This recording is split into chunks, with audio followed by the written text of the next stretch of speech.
Good morning, everyone. Welcome to the Rangers Review morning briefing. It is Tuesday, the 16th of July, and for the second day in a row, I'm joined by Joshua Barry to talk all things Rangers. How's it going, Joshua? Yeah, going not bad, Derek. Enjoyed reading Chris's interview with Danilo on the website today, which we'll get into, I'm sure, and a few more talking points. I also thought, listened to Philippe Clement's RTV interview yesterday, which was pretty interesting as well. So lots to get into as ever. Yeah, absolutely. And before we do that, just a quick word, as ever, for our podcast sponsors, MPH Boilers, the family-owned business covering all of mainland Scotland, award-winning. If your boiler is on the blink, you know the script by now, folks, then give these guys a call. They've got those brilliant Viessmann boilers on offer. The all-important link is in the description below. Right, where shall we start? I think we'll start on Clement and, of course, a bit from Chris's interview with him over the weekend on Abdallah Sima. And, of course, the manager was speaking to Rangers TV yesterday as well, which I thought was interesting. The club are taking on Leeds United, incidentally, a Rangers B team taking on Leeds United under-21s at the training centre later on. It's a closed-doors friendly. He also spoke about transfers, the training camp, and how things are going at this moment in time. On Abdallah Sima, you've seen the piece over on the Rangers Review website, folks, and you're speaking about the situation with regards to Sima at this moment in time. And this is just a little snippet of what he had to say. He says, I've been in touch with him. He's like one of my sons. Abda loves the club. Abda loves the way of playing we had last season and his role in that. He loved his teammates and the staff. But at the end of the day, Brighton is the owner, so it's all about the money then. At the moment, it's not possible, but we will see along the way if there comes a possibility, because we would love to get him back. We will see if it is possible. I do wonder, Joshua, whether that ties in with the manager's comments to Rangers TV earlier on in the day, where he said several players convinced Rangers is the right place, but you still need negotiations. It always starts later after the Euros because now teams start to train. So some way away from agreeing a deal with Brighton, it seems. Yeah, and obviously I don't think it's any secret that Sima would like to come back to Rangers, and Rangers would obviously like to have Sima. We've spoken about this before. A couple of months ago, reported that Brighton were going to wait for their new manager to come in. They obviously had managerial change this summer to decide exactly what they were going to do with Abdallah Sima, because he's got, I think, 2 years left in his contract, or another year and an option. He's been out on loan 3 seasons in a row. Some gap in the valuation that Brighton have put on him, perhaps compared to what Rangers would want to pay at this stage of the transfer window. If you could get the right deal, I don't think many people would turn that down. If there was the option of another loan deal, ideally, then that probably would suit Rangers perfectly, because much like Oscar Cortez, for example, it gives them a little bit more time to raise funds for what would be a big purchase. If you look at what Brighton paid for Sima, if you look at the fact that, yes, he spent a lot of time out injured last season, but he's 22 years old, he's an international footballer, and he's been sold by Brighton, so he's probably not going to go on the cheap. But it does tie into what you're saying, I think, with Clement on Rangers TV. Look, that understandably people want a lot of players in, because that is what they feel they've been promised, what they feel Rangers need this summer. They have brought a few players in, and a few players who should be able to make a big impact over the long haul, even if that's not going to happen right now. Again, we've reiterated over the last few days, or I have, that I think Rangers do have the right recruitment policy now. It's just that they're working in this transfer window with one hand tied behind their back, because Clement and Coppin and Co have a number of players who they can't just sell, they can't just get rid of, much as Clement is saying there. There is some players who would like to come to Rangers, but it's about timing as well. And that's the difficulty with trying to do so much work in one window, and as I say, why it feels like they do have one hand tied behind their back. But that puts it back to you, Derek. I don't think anyone would turn down the opportunity to see Abdallah Sima again, certainly not anyone within Rangers, but it does feel like a perfect example of one of these transfers that, if Brighton can't get the money for him, I think it's unlikely that he goes on another loan deal, but perhaps there is a deal that Rangers can do down the line. But at this point in time, given the valuation that they'll have on him, given what we've heard from Clement about needing to raise funds, and I think given the other areas that Rangers need to strengthen in as well, and don't get me wrong, I think the wide areas and the front four in particular is one of those, but if it is going to happen, it definitely will be one that happens down the line instead of in the immediate future. Yeah, as much as we would like to see Abdallah return to the club, at this moment in time, the financials don't work for Rangers. It's pretty similar to Utrecht and Sam Lammers. They're unable to afford Lammers at this moment in time. Similarly with Rangers. That may change, of course. Who knows, with the Champions League qualification, or as you say, Joshua, if certain players head out the door, then that would bring in some much needed funds to go and spend on new players. But yeah, that was an update from the manager on Abdallah Sima. Interestingly, he spoke about the medical situation as well. We know he spoke about it in press conferences last season. This is what he said on that, folks. He said, "I don't want to go into too much detail because I also have respect for people who were in the building. We had to raise the levels there and to do things better. It is not only one thing that because of that we had a lot of injuries. There were several things. It is not about pointing to one person or two persons or whatever. It is about a lot of things, about raising levels and quality to get a better total in that way and to get better players. I am very confident the changes will make that better." Proof will be in the pudding. I mean, it wasn't a good start. We touched on Nico Raskin's injury, which was an impact injury, poor tackle at the weekend. But hopefully we don't have the injury problems we've had, not just last season, Joshua, but seasons gone by. Let's just hope that the manager, the changes that he's made with regards to personnel and the medical side of things will prove fruitful.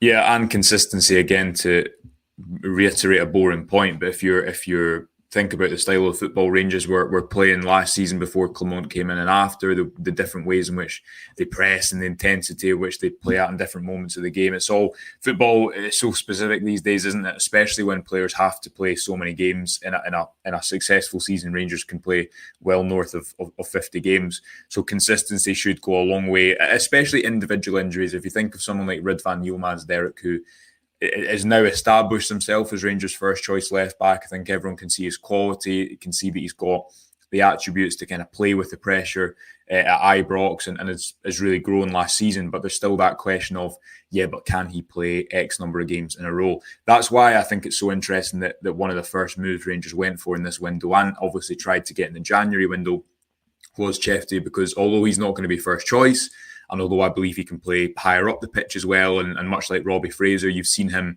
more, I think, through necessity than anything else, playing as like a backup left winger at points.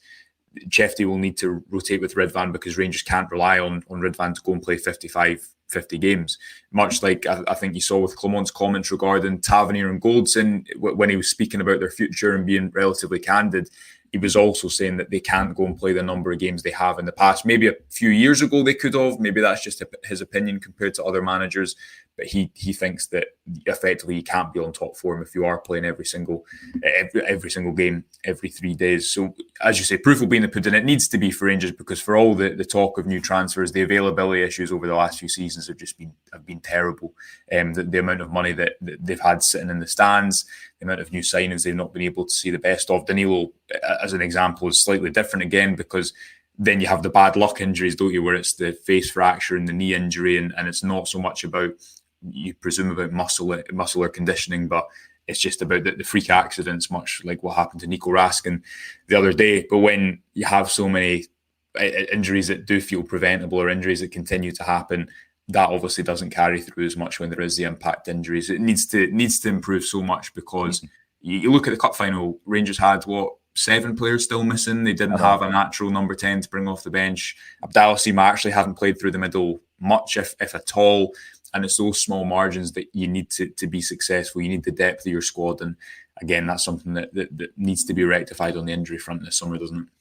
Yep, I'm sure Robbie Fraser will hope to have a say in that left-back situation as well, fresh from signing that new deal. So it will be intriguing to see how that plays out over the course of the season. And comment comes in, we'll move on to Danilo. Maka says, morning guys, great piece on Danilo from Chris. We wish him well for the coming season.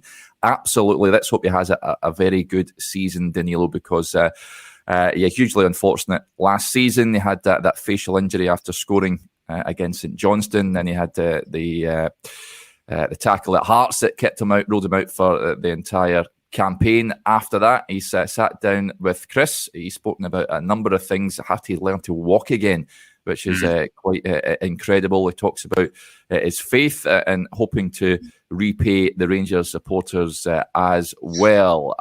You can read that in full over on the Rangers Review website, folks. The link is in the description below. The old cliche, Joshua, like a new signing. The jury's still out. I've said this before. Jury's still out for me on Danilo. For me, I felt that Rangers perhaps overpaid for him last summer. He was, by all means, a bit part player for Ajax and Feyenoord. Don't get me wrong. I think he's a decent player, but we need to see a bit of payback for the £6 million that Rangers paid for his services, and hopefully, touch wood, he can steer clear of injury, and it just provides Rangers with a different option up top. Do you know? I'll test you. Do you know how many 90 minutes he played in the league last season? Guess. This is overall, not just starts, but how many actual 90 minutes he played collectively? What? Nah, 6.7. Right, so you're not far off. Right, 5 league starts. I've actually got this minutes graph. If you want to take the banner away at the top, Derek, this minutes graph, basically the blue is where he started, and the red is where he came off. So you can see there he played 3 or 4 full games, started 5 games. But if you look at the grey, that's where he didn't play at all. And imagine you'd shown that to people when he arrived last summer. To my memory, the excitement surrounding Danilo's arrival was pretty, high, because he was a Brazilian striker, because he was coming at a good age, because of the money that had been paid for him, because although he wasn't Feyenoord's starting striker when he left, he had been at a point in the season before. And he missed a few big chances, and that's kind of been held against him. Normally when players are out injured, they get better, don't they? I feel with Danilo, it's kind of been the opposite. And luck worked against him so much, because even think about that goal where he fractured his face, or his cheekbone, which just looked absolutely horrendous. But he actually scored a really good header. And yes, he missed a few opportunities. Again, every striker is going to. But I think he gave you a lot more up top as a forward, and Rangers really lacked that for a lot of the season. Yes, Dessers went on to score 22 goals, but he couldn't get you up the pitch in the same way. I know he's not a big player, but he can still hold the ball up. He's better at dropping into midfield, although he's not going to drop that deep. And I just think if you gave him a season, yes, he's going to miss opportunities, but he's also going to score a lot of goals. You're right, there is a lot of unknowns about him. And I think that he, again, just obviously I wasn't speaking to him myself, but coming through in the interview, I think there is that sense of urgency to go and repay the faith and the excitement that was in his signing right from the start. He's one of these players who arrived and kind of had a song right away, because there was so much excitement about him. Rangers still need another striker if and when Cyril Dessers is to go. We know that Hamza Gamani is a player who will contribute, but maybe more one who is going to contribute, especially in the first half of the season, more from the bench and more from odd starts than starting every single week. You'll need to adapt to the league.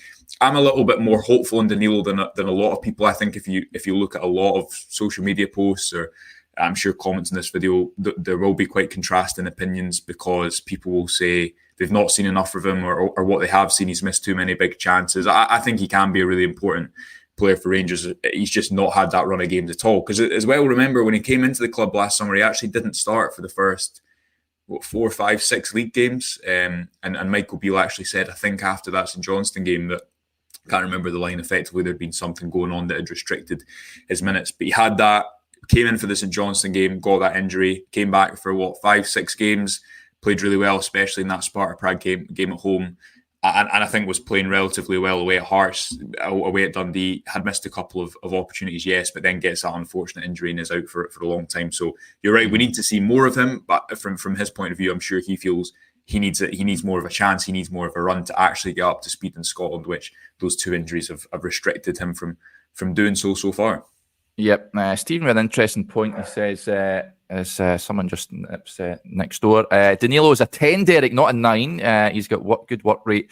I think he'll be better arriving late in the box as opposed to someone that stays high up. What do you make of that, Josh? Should we see Danilo used as a 10, do you reckon?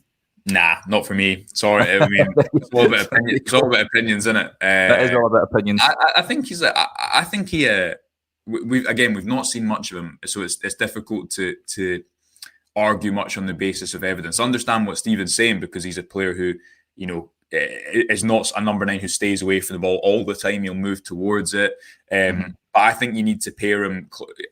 We've not really seen with Clement yet, I would say. If you look at his front four, we've not seen him have a first choice front four at all, have we? Because if you can imagine at the end of last season, now we know about the number 10 issues, and that I would argue there's not an out and out kind of goal scoring number 10 in there, probably apart from Tom Lawrence, who we know has injury issues and he's more at the tail end of his career than the start. But to Stephen's point, maybe if we'd seen Danilo with Abdallah Sima off the left more regularly and Oscar Cortez off one side and let's say Todd Cantwell through the middle, then that probably would have been a front four that was more suited to what Clement was playing, which was often someone like Dujon Sterling on the right wing. Ross McCausland got injured as well. Fabio Silva played a lot of time out wide, and he's not a wide player whatsoever. He can maybe play as a wide forward, but not a wide midfielder. So there's no doubt, to Stephen's point, the Rangers need a bit more depth in that number 9 position, and there's no doubt that they probably lack that natural number 10 for Clement's style of football so far. I don't know if you saw the clip of the training clip of Lowry in Clement, where Clement was saying to Lowry after there was a goal in training, and he was saying to him, well done for getting involved in the play effectively, but keep going and attack the box. And it is a simple point. It's not it's not kind of going behind the veil of a coaching session, is it? But it does also reveal what Clement wants in his number 10. If you compare it to Beale's football, where there was a lot of number 10s, the pace of the attack was slower. Now with Clement, you've got a much faster pace of attack. He wants his team to shoot more often. He wants his number 10 to join and attack the box. If you take someone like Todd Cantwell, we know how much his roles changed before and after Clement came into the club. I'm interested to see what his football looks like when he actually has a first choice front four, because to this point, I don't think we've seen that at all. Yeah, an interesting point that Danilo said in that interview.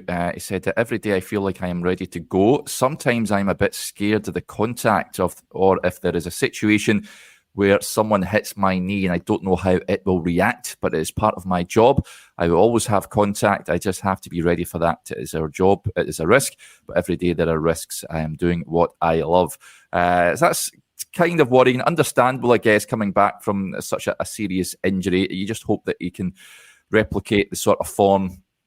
No, you sort of said the sort of jury's out, but you can get back up to a really high standard and really contribute for Rangers this season. But after any serious injury, you do wonder if they can come back to the same player. So, it was good to see him, incidentally, at the weekend coming off the bench, and I'd imagine we'll see him in various stages throughout the next 3 pre-season matches on the horizon, starting on Saturday against Manchester United. Who knows? It might feature today or not. Who knows if that will be the case? But that is Danilo. Folks, do go and check that interview out with Chris. It is well worth a read. Other news I've seen, just off-field stuff I wanted to touch on, Joshua. There was an update on Hamden yesterday. Rangers will be using Hamden while the Copeland Road works are being carried out. And there's a comment coming in from Sandra. She says, morning folks, worrying regarding the money side of things and having to use Hamden. So there was a statements issued by the governing body yesterday on Rangers using Hamden. The SPFL have confirmed, incidentally, that Queen's Park in Livingston, which was originally scheduled to be held at the Lesser Hamden on the same afternoon, has been moved to the Friday evening. A Rangers statement reads, further to last week's update, the club is continuing work at pace on detailed plans for the transition to the National Stadium. While the Ask Rangers site seeks to address immediate questions, further information will be delivered to our season ticket holders and seasonal hospitality clients as we progress the situation.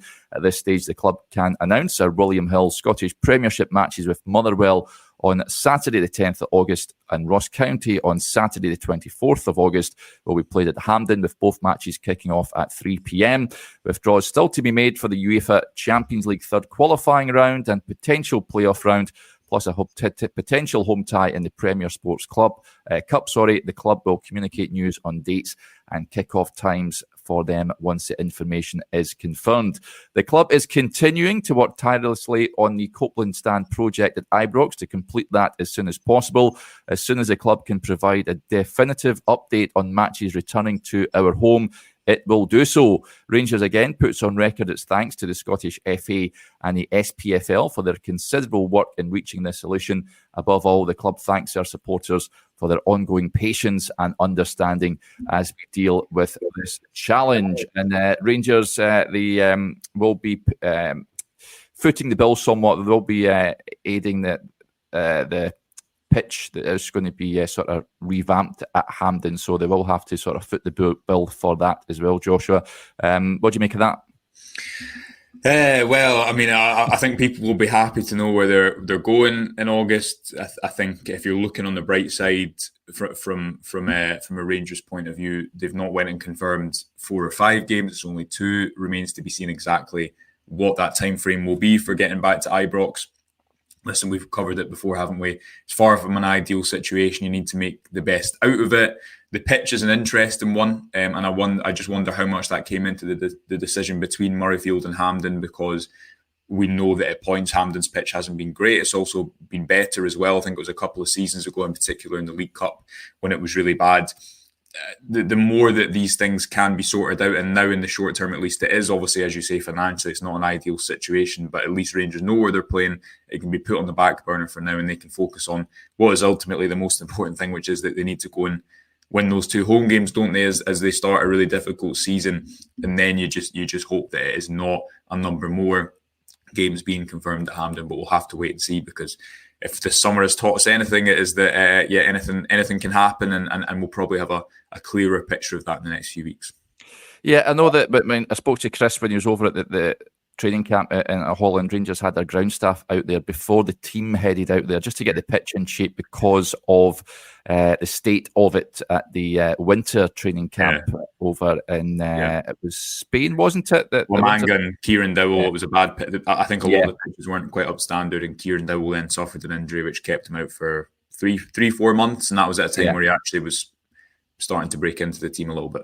Yeah, so I don't have I think that is probably similar here. Part of the agreement, Rangers are helping with the accelerated pitch growth programme at Hamden Park, is what was said as part of the agreement, to make sure the playing surface is ready for the club's first home match. So there you go. A lot of comments coming in saying, is this affecting the transfer budget? At this moment in time, we don't know until we hear from the chairman, and whether we do, then we don't know. I'd imagine it is having an effect, but then of course you'd imagine Rangers have insurance with regards to the building work being carried out. So until we hear from the club about the ins and outs on that, we're just speculating at this moment in time. Wanted to touch on, well, first of all, I'll address this. Derek H gets in touch. How do you add your WhatsApp channel? Cannot locate it.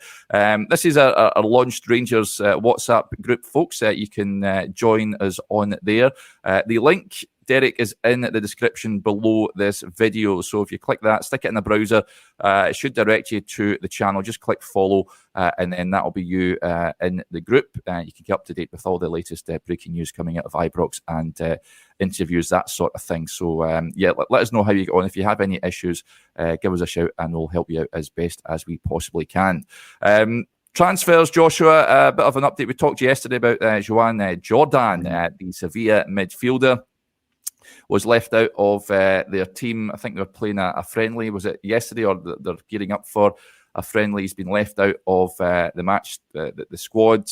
Incidentally, their sporting director, Victor Orta, you may remember him, folks. Yes. He was the sporting director at Leeds United. Bit of a live wire, animated figure. He also spent time at Middlesbrough as well.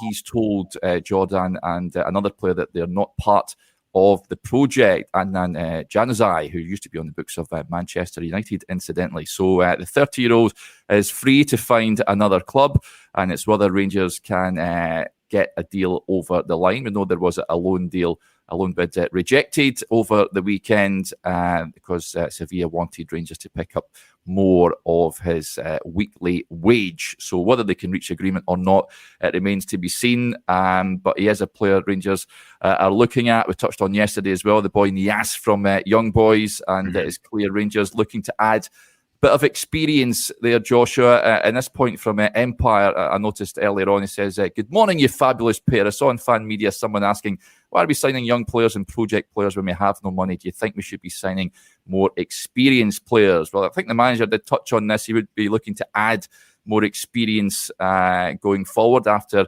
signing a load of young players for the future. And these two players, well, especially Jordan, who Rangers have been heavily linked, certainly fits into that bill. Yeah, I mean, the noises initially at the start of the summer suggested that the younger profile of player that Rangers were going to go for, and Clement referenced this in one of his interviews this week, didn't he, where he was suggesting that if he was only looking at the short term, and this is effectively what he was saying between the lines, what has been done before, if he was only looking at the short term, he would only go for experienced players who could do it now, not someone like Hamza Igamani, who might take a few weeks, months to get up to speed. But effectively said that mistake has been made before, and we cannot do that. And that is encouraging, because that is the right decision, I think. If you look at the 7 players that Rangers have signed permanently since January, only Liam Kelly is over the age of 28, and he's obviously came in to play a specific role within the squad. So that is fine and well, and that is good. Someone like Connor Barron should be able to I think, play a part pretty quickly. Chefty is the same. We've seen with Mohamed Diamande, he's only 22 years old, but in terms of the games he has played, he is an experienced player and is starting to play like that.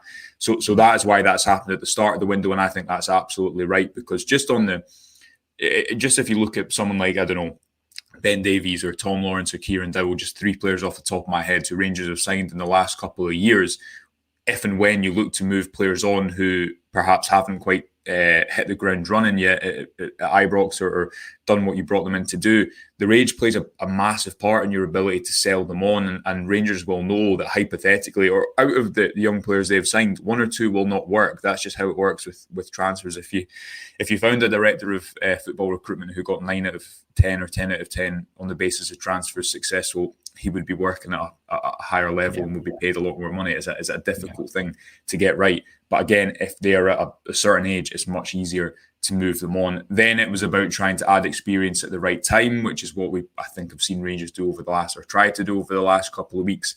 That ties into Clement's comments yesterday on Rangers TV about trying to find the right deal with clubs, having spoken to certain players. And the base in midfield, again, touched upon it yesterday, didn't we? That is an area Rangers really need to strengthen in, because for me, they've not got a natural number 6 at the moment. I think Diamande can do it. I think Raskin can do it.